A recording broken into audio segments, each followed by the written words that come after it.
Magandang araw at gabi mga kadilims. Ang videong ito ay isang dokumento ng aming unang pagpunta sa Subic Freeport. Sa daan makikita nyo na banayad ang daloy ng trapiko ng ala 1:30 ng madaling araw. Dito namin naranasan ng kakaibang pakiramdam. Medyo creepy and ilang lugar dito na talaga namang sobrang dilim.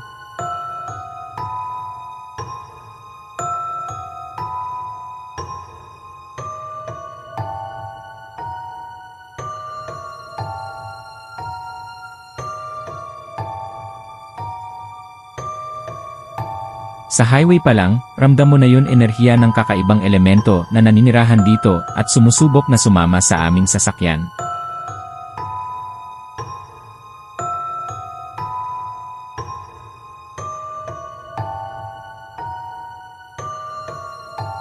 Paano ko nasabi? Meron kaming EMF device, ito yun ginagamit ng mga ghost hunters at paranormal investigators para malaman kung may paranormal activity ba sa isang lugar. Hindi ako nagkamali, napakaraming elemento ang nanto sa lugar na ito.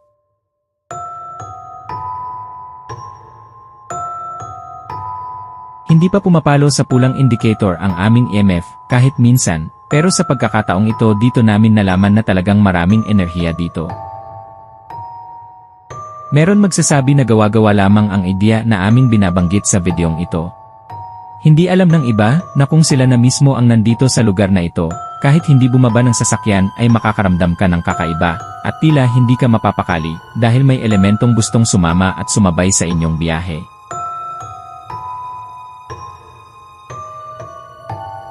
Maniwala man kayo o sa hindi, ito tunay na aming naramdaman at tunay na nakakakilabot. Paano pa kung pupuntahan pa namin ang mismong lugar na yon?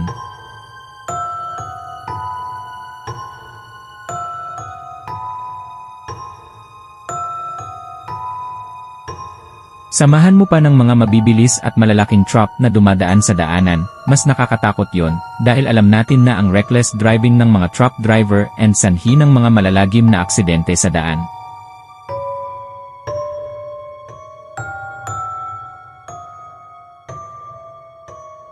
Siguradong marami na ang nagbuwis ng buhay sa highway na ito, kaya hindi natin makakaila na ang kaluluwang naninirahan dito, at hindi pa rin matahimik magpasa hanggang ngayon.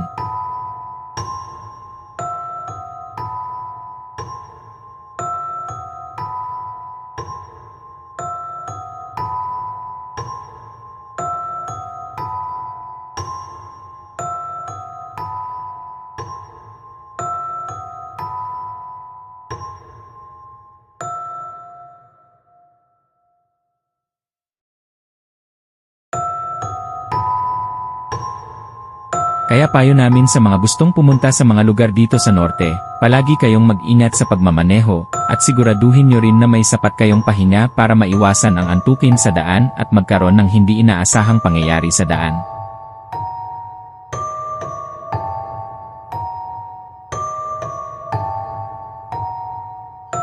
Isa lang po ang buhay natin, huwag niyong ipagdamot sa inyong sarili ang sapat na pahinga bago magmaneho.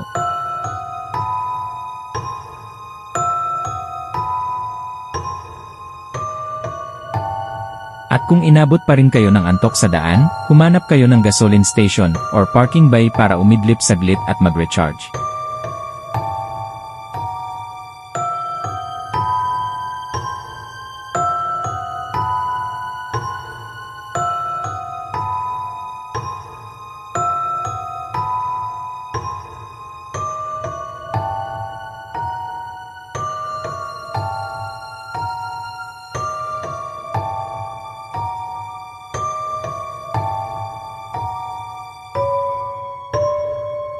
Palagi tayong maging alisto sa lahat ng oras.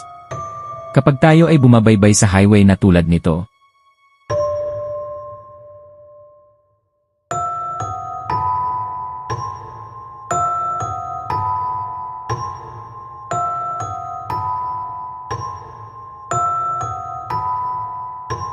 isipin natin na may naghihintay sa ating tahanan na mahal natin sa buhay. Balik tayo sa ating kwento. Habang kami ay bumabaybay sa kahabaan ng highway na papuntang Subic, marami kaming napansin na mga bahay na sobrang creepy na animoy na pabayaan na ng mahabang panahon.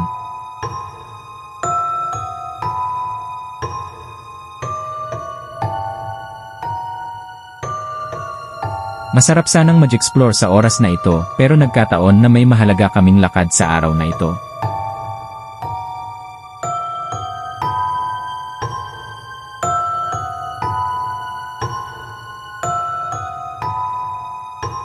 Sabi nila, maraming mga abandoned places dito sa Subic, na plano namin puntahan next time. Parang nakaka-excite na mag-explore sa mga ganitong lugar, kahit nakakatakot at creepy.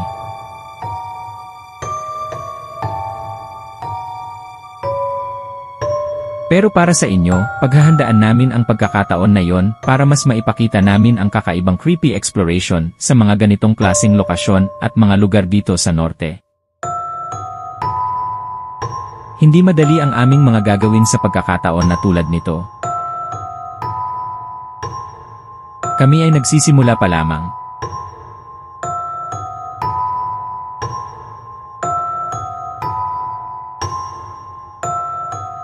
Ang bawat bahay at gusali dito ay mistulang abandonado, wala kang makitang tao o hayop sa paligid.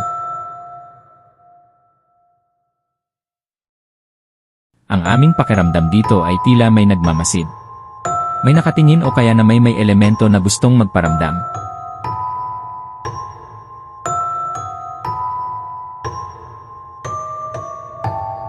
Pero binawala lang namin ang mga yon. Hindi namin lubos akalain na ganito pala ka-creepy ang bawat lugar na nadadaanan namin.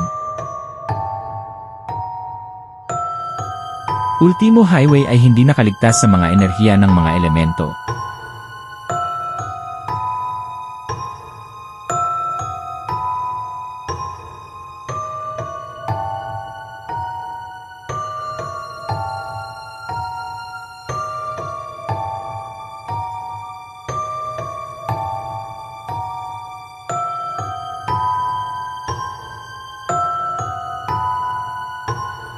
Bago namin simulan ang mga ganitong creepy exploration, ihahanda din namin ang aming mga sarili sa mga risk na nakaakibat sa ganitong ideya.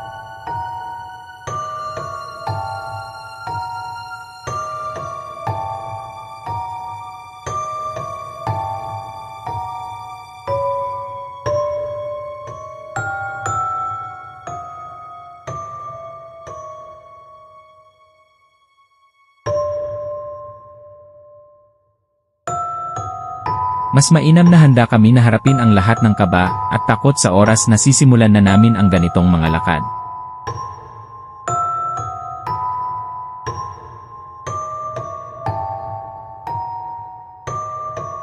Hindi pa kumpleto ang aming mga gamit at gadgets.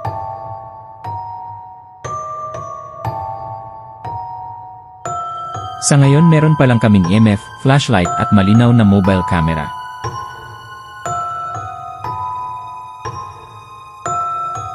Para lang may maumpisahan kami sa aming creepy journey.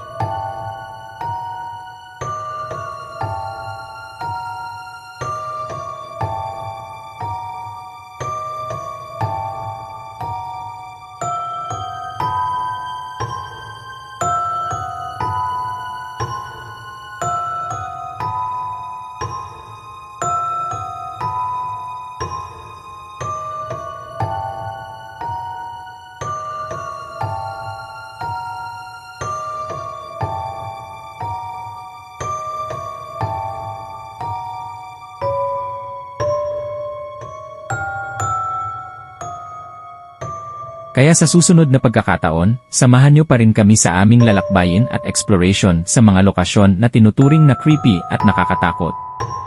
Natural lang matakot sa dilim pero mas matakot ka kung wala ka ng kakainin sa susunod na araw.